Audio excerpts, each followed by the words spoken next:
ನಮಸ್ಕಾರ ಗೆಳೆಯರೇ, ದಿನದ ಕತೆ ಚಾನೆಲ್ಗೆ ಸ್ವಾಗತ. ಇವತ್ತಿನ ಕಥೆಯನ್ನು ನೋಡೋಣ. ರಾತ್ರಿ ಕಳೆಯಿತು, ಬೆಳಕು ಮೂಡಿತು. ಜಾನಕಿ ಕೈ ಮದರಂಗಿ ಕಡುಗೆಂಪು ಬಣ್ಣದಲ್ಲಿ ಕೈಗಳ ಅಂದ ಹೆಚ್ಚಿಸಿತ್ತು. ತೀರ್ಥಹಳ್ಳಿಯಿಂದ ವರನ ಕಡೆಯವರು ದಿಬ್ಬಣ ಸಮೇತ ಬರುವ ಸಮಯವಾಯಿತು.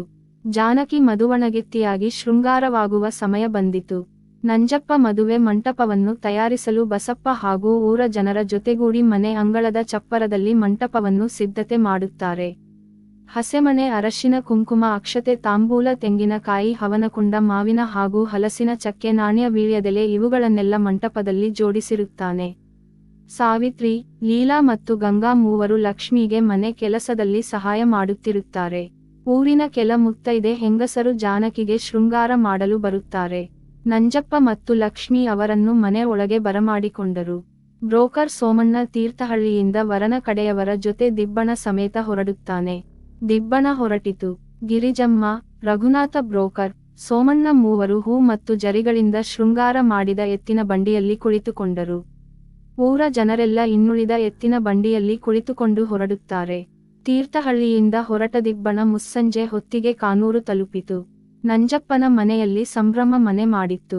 ನಂಜಪ್ಪ ವರನ ಕಡೆಯವರನ್ನು ಮಾಡಿಕೊಳ್ಳಲು ಲಕ್ಷ್ಮಿ ಜೊತೆ ಸೇರಿ ಮನೆಯ ಅಂಗಳಕ್ಕೆ ಬರುತ್ತಾನೆ. ನಂಜಪ್ಪ ವರನ ಕಾಲುಗಳನ್ನು ತೊಳೆಯುತ್ತಾನೆ. ಲಕ್ಷ್ಮಿ ವರನಿಗೆ ಆರತಿ ಮಾಡುತ್ತಾಳೆ.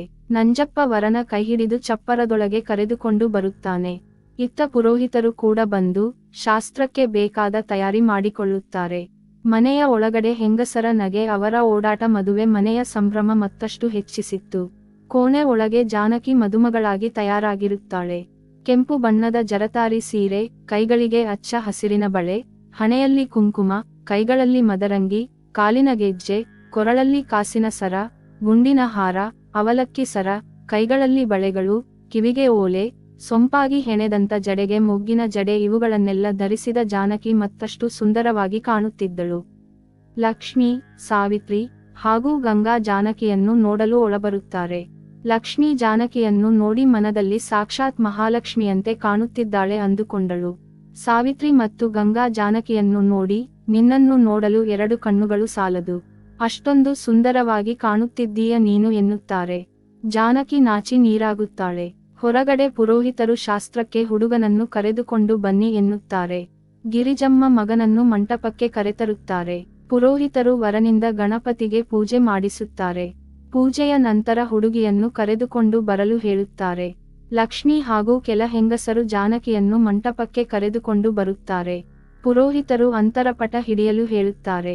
ನಂಜಪ್ಪ ಹಾಗೂ ಬಸಪ್ಪ ಅಂತರಪಟ ಹಿಡಿಯುತ್ತಾರೆ.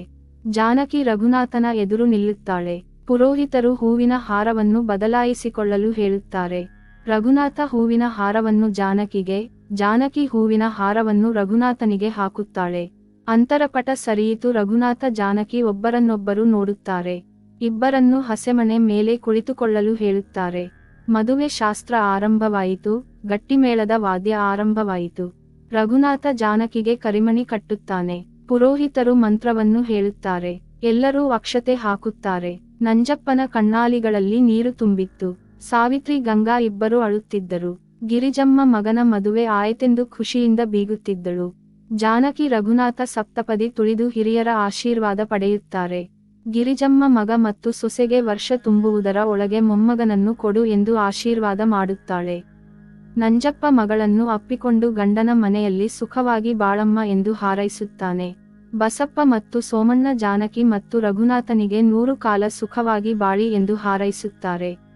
ಮದುವೆಗೆ ಬಂದಂತ ನೆಂಟರು, ಊರ ಜನರು ಎಲ್ಲರೂ ಮದುಮಕ್ಕಳಿಗೆ ಹಾರೈಸಿ ಉಡುಗೊರೆ ನೀಡಿ ಊಟ ಮಾಡಲು ಹೊರಡುತ್ತಾರೆ. ಊಟದಲ್ಲಿ ವಿಧವಿಧ ಖಾದ್ಯಗಳನ್ನು ಸವಿದು ಸಂತಸ ಪಡುತ್ತಾರೆ. ಬಸಪ್ಪ ಎಲ್ಲರಿಗೂ ತಾಂಬೂಲ ನೀಡುತ್ತಾನೆ. ಮದುಮಕ್ಕಳ ಜೊತೆ ಗಿರಿಜಮ್ಮ, ನಂಜಪ್ಪ, ಲಕ್ಷ್ಮಿ ಎಲ್ಲರೂ ಊಟ ಮಾಡುತ್ತಾರೆ. ನಡುರಾತ್ರಿಯ ಸಮಯವಾಯಿತು. ಜಾನಕಿ, ಲಕ್ಷ್ಮಿ, ಗಂಗಾ, ಸಾವಿತ್ರಿ ಎಲ್ಲರೂ ಒಂದು ಕೋಣೆಯಲ್ಲಿ ಮಲಗಿದರೆ, ಗಿರಿಜಮ್ಮ, ರಘುನಾಥ ಇನ್ನೊಂದು ಕೋಣೆಯಲ್ಲಿ ಮಲಗಿಕೊಂಡರು. ಬಸಪ್ಪ, ನಂಜಪ್ಪ, ಸೋಮಣ್ಣ ಚಪ್ಪರದಲ್ಲಿ, ವರನ ದಿಬ್ಬಣದಲ್ಲಿ ಬಂದ ಜನರೊಂದಿಗೆ ಅಂಗಳದಲ್ಲಿ ಮಲಗಿಕೊಳ್ಳುತ್ತಾರೆ. ಈ ಕಥೆಯ ಮುಂದಿನ ಭಾಗವನ್ನು ಮುಂದಿನ ವಿಡಿಯೋದಲ್ಲಿ ನೋಡೋಣ. ಈ ಕಥೆಯ ಬಗ್ಗೆ ನಿಮ್ಮ ಅನಿಸಿಕೆ, ಅಭಿಪ್ರಾಯಗಳನ್ನು ಕಮೆಂಟ್ ಅಲ್ಲಿ ತಿಳಿಸಿ. ವಿಡಿಯೋ ಇಷ್ಟವಾದಲ್ಲಿ ಲೈಕ್ ಮಾಡಿ, ಸ್ನೇಹಿತರೊಂದಿಗೆ ಹಂಚಿಕೊಳ್ಳಿ. ಚಾನೆಲ್ ಅನ್ನು ಸಬ್ಸ್ಕ್ರೈಬ್ ಮಾಡಿ ಸಪೋರ್ಟ್ ಮಾಡಿ. ಮುಂದಿನ ವಿಡಿಯೋದಲ್ಲಿ ಸಿಗೋಣ. ನಮಸ್ಕಾರ.